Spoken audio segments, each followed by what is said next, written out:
হ্যাঁ, good afternoon. আমরা যা দেখি, যা চোখে দেখি, যা কানে শুনি, তার হচ্ছে রিয়েলিটির 50%। রিয়েলিটির 50% হচ্ছে আমরা চোখে দেখতে পাই এবং কানে শুনতে পাই। এটা biological, political, diplomatic, scientific and হচ্ছে আপনার রিলিজিয়াস, এই সবগুলোতেই এটা হচ্ছে প্রুভড। ওকে, পলিটিক্যাল ব্যাপারটার দিকে একটু আসি। আহ, আমরা দেখছি যে কিছুদিন আগে, আপনারা সবাই জানেন যে মোদি, ভারতের প্রধানমন্ত্রী মোদি, রাইট, সে তার সাথে আমেরিকার প্রেসিডেন্ট ট্রাম্পের অনেক ভালো একটা রিলেশনশিপ।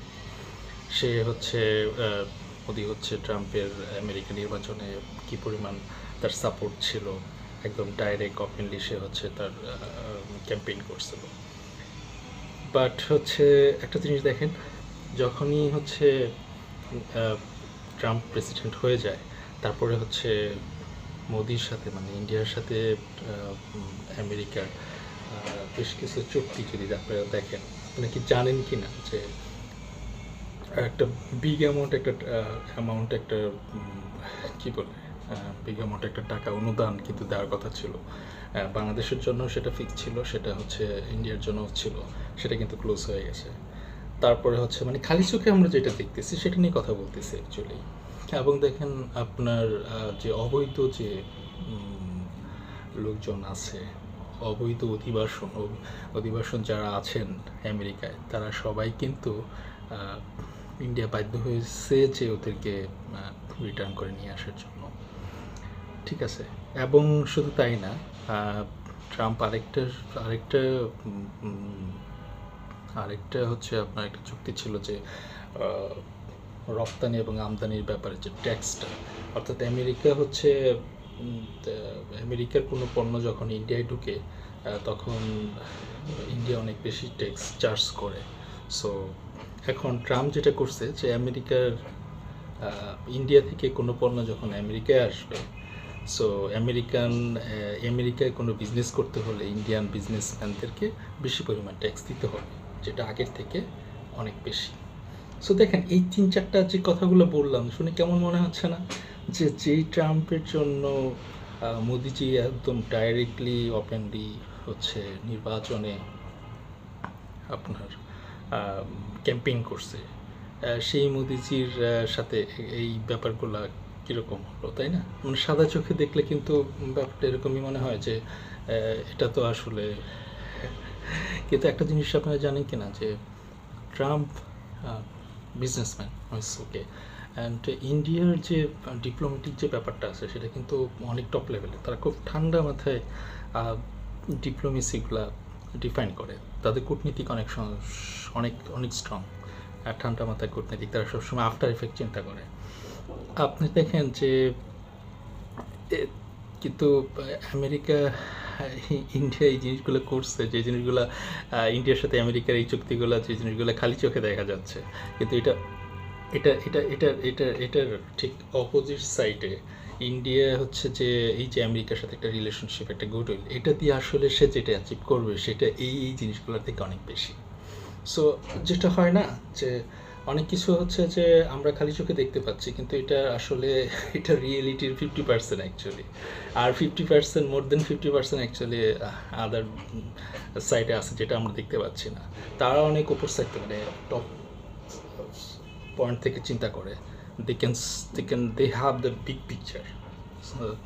সো ওইটা হয়তো আমরা সাধারণ মানুষ চিন্তা করতে পারতেছি না যে কী ব্যাপারগুলো কী। ইভেন আপনি একটা জিনিস চিন্তা করেন না, আমাদের দেশেই একসময় মনে আছে যে আমরা ইলিশ যেটা ছিল, ইলিশ কেন ইন্ডিয়ায় দিচ্ছি, তাই না? ইলিশ কেন ইন্ডিয়ায় দিচ্ছি, বাট তারপরে যেটা হয়েছে যে ইউনূস সরকার নিজেও কিন্তু এই ইলিশ কিন্তু ইন্ডিয়ায় পাঠাইছে। এটা কিন্তু ইনিশিয়ালি হয়তো বা এটা কিন্তু ছিল না, বাট ওই সিচুয়েশন, ওই পজিশনে যখন বসে, তখন he can see something more what we can not see. Okay, so on that case, on that point, maybe you need to do this things, right? So এরকম অনেক ব্যাপার আছে যেটা আসলে মনে হয়, বাট ইউনো ইনি একটা ব্যাপার কি জানেন, যে যে কোনো দেশই, যে কোনো রাষ্ট্রেরই তার পার্শ্ববর্তী রাষ্ট্র যদি অনেক স্ট্রং হয়, তার সাথে একটা গুডউইল মেনটেন করতেই হয়, এবং ওই শক্তিশালী রাষ্ট্রটা কিন্তু যেভাবে চাচ্ছে সেভাবে নেগোসিয়েশন কিছুটা করতে হয়, বাট হ্যাঁ এখানে একটা ব্যালেন্সিংয়ের ব্যাপার, এবং ব্যালেন্সিং এই জন্যই ইম্পর্ট্যান্ট যে ওই শক্তিশালী রাষ্ট্রটার সাথে একটা সুসম্পর্ক থাকার ফলে যে ফায়দাটা নিতে হবে সেই ফায়দাটা নিতে জানতে পারাটা, ঠিক আছে, এটা একটা ব্যাপার। আপনি যদি দেখেন, আমি আইটি পার্সন যেহেতু, আমার একটা ইয়ে ছিল কিছুদিন আগেও, জুলাই বিপ্লবেও আমি অনেক স্লোগান শুনছি যে আমি আমার পয়সা দিয়ে আমি ইন্টারনেট কিনতেছি, ডেটা কিনতেছি, সেই ডেটা কেন আমার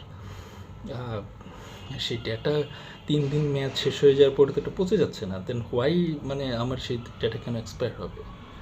হ্যাঁ, সেটা দেখেন, বিপ্লবী সরকার গঠন হওয়ার 6 মাস হয়ে গেল, এখন কিন্তু টেলিকমিউনিকেশনে আমাদেরই ছাত্রের প্রতিনিধি যারা, তারাই কিন্তু এটা ওই সেক্টরটা দেখছে, কিন্তু এখনও কিন্তু সেটা তারা বাস্তবায়ন করতে পারে নাই। তার মানে কি, যখন ওই সিচুয়েশনে তারা বসে, then they can see something which we are not seeing, okay, we can not imagine those things, right?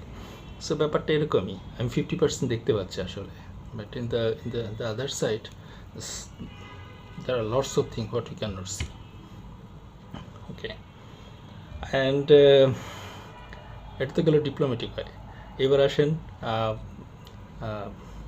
Biological way যদি চিন্তা করি, হ্যাঁ বায়োলজিক্যাল ওয়ে তো আপনারা সবাই জানেন অনেক ভাইরাস আছে, পৃথিবীর অনেক ক্রিয়েশন আছে যেটা আসলে আমাদের চোখ ধরতে পারে না, এই কান শুনতে পারে না, অনেক তরঙ্গ আছে, right?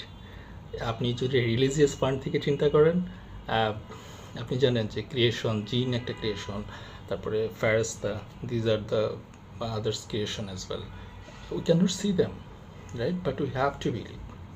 If you don't have the belief on that, then you don't have iman, right? So yeah, যে পয়েন্টটাতে আসছিলাম যে আসলে মানে 50% আমরা যেটা দেখি সেটা আসলে 50% দেখি, সো এই 50% থেকে লাফালাফি করার কিছু নাই আসলে।